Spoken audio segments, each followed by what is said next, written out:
Hi, everybody. My name is Julia Rogers of En Route Consulting. I'm a professional gap year counselor, and today we're going to talk about how to fund your gap year. So I want to talk about three different things. I want to talk about how to raise money for your gap year. I want to talk about resource mapping, and I want to talk about low-cost opportunities. So let's get into it. Okay, so first we've got how to raise money for your gap year. There's a couple ways that are pretty intuitive to do this, and then a couple tips and tricks that might help you open your mind and get imaginative and creative about how to earn some money or collect some money for your gap year experiences. So the first thing that people think about is scholarships or grants or fellowships and things like that. And that is certainly a way to make your gap year accessible.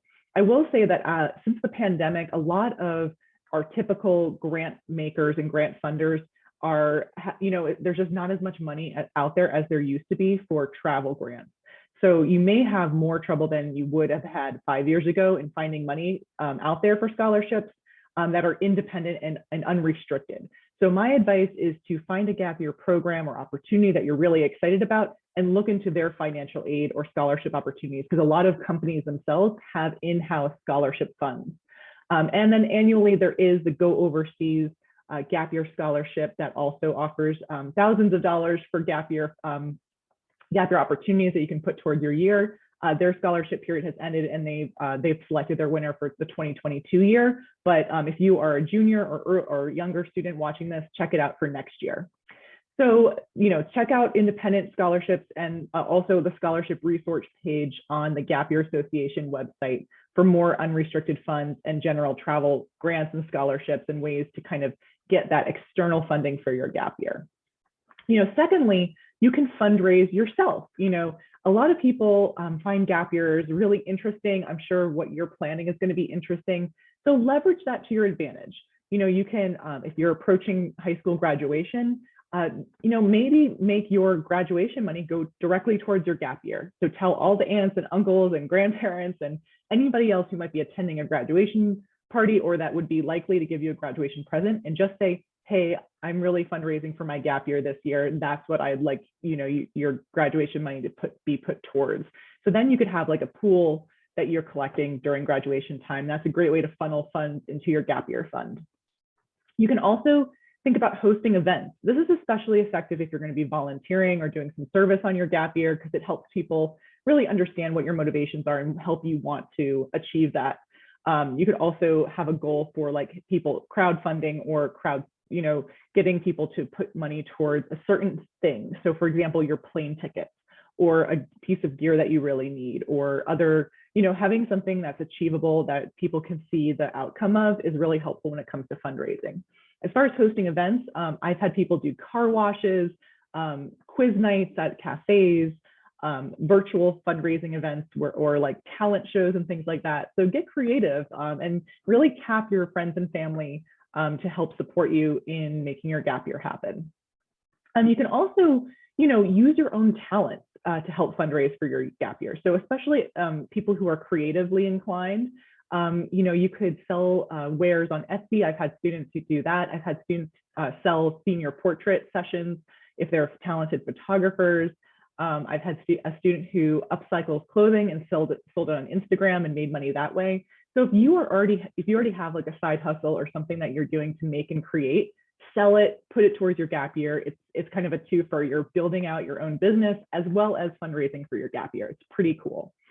The other thing that you could think about doing if you are not creative but have a skill is leveraging that skill. So doing household projects for your family or mowing lawns, any kind of gigs and things like that. You can usually drum up some extra money that way as well. Another thing that you could ask people who want to support you for your gap year but may not have a lot of money to give you is non-monetary donations. So this could be airline miles, this could be extra gear, maybe you need a tent, maybe you need a backpack. There may be people in your network who are willing to do that. You could even put out a call if you have a local community forum to see if any friends or neighbors that way might be able to support you in your endeavor. So you can't be shy. You just got to get out there and you have to ask. The worst thing that happens is someone says no. And then another obvious way for you to fundraise for your gap year is to work. Get a job, right after graduation, really put your nose to the grindstone. You can earn and save a surprising amount of money if you're living at home and working one full-time job or maybe even two part-time jobs to create that funding for your gap time. One other thing that you can do, and this is kind of back to that creative fundraising idea, is that if you have like a physical goal that you want to achieve during your year, like hiking the Appalachian Trail, or even doing like a run or walk to raise money for your gap year or raise money for a cause that's connected with your gap year, that can be another way to galvanize support. Okay, so second thing, resource mapping. What does that mean? It's actually kind of a corporate term. People do it when they're doing strategic planning, but basically what it means is to look around you and see what are the again, non-monetary or people-based resources in your life. And so this is an exercise that you can do. I especially encourage you to do it with your parents because they often have ideas that you might not think of. But these are going to be things where you think about who might have connections to opportunities that you could do on your gap year and who may have links to places you could stay for free or low cost on your gap year. I've had students unlock incredible opportunities by doing this exercise because your parent may have like a college roommate who lives in London and has, a son or daughter who needs an au pair, which is like a nanny. There might be somebody who has space in a house because their kid, moved out and has a basement apartment that you could rent.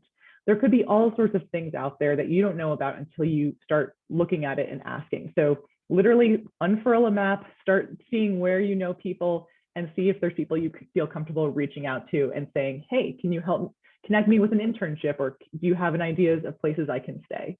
So whether or not you're actually asking them for support directly or just asking them for ideas and resources, use your network. Lastly, finding low-cost opportunities. A lot of people, when they get started with gap year planning, they get hung up on the idea of doing extensive programs or traveling really far away from home.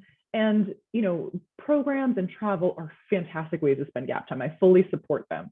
But you also have to think about what's within your means. A gap year does not have to cost an arm and a leg. It can be cost neutral. It can even be cost positive.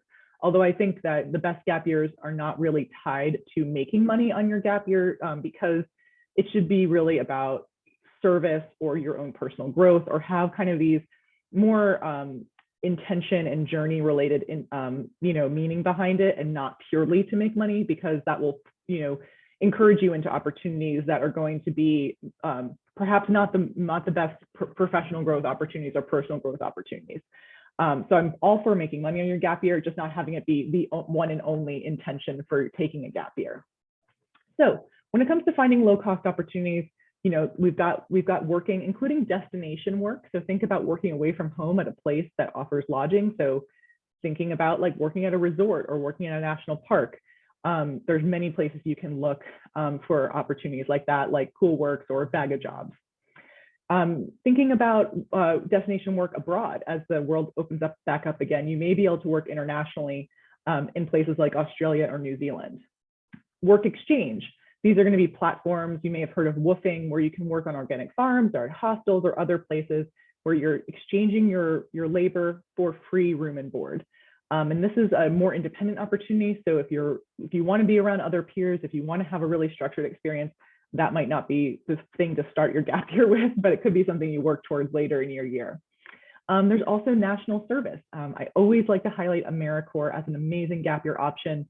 Go to AmeriCorps.gov and research the different programs that are open to gap year students. They include things like NCCC, City Year, Public Allies, and lots of different conservation corps and trail building places where you are not only given a stipend for your efforts, but you are connected with a network of other AmeriCorps members, and it's an amazing resume builder. So definitely take a look at that. It's great for personal and professional growth. Also, if you really are interested in international volunteering, think about grassroots volunteering. What that means is that you are connecting directly with an organization or school or project on the ground.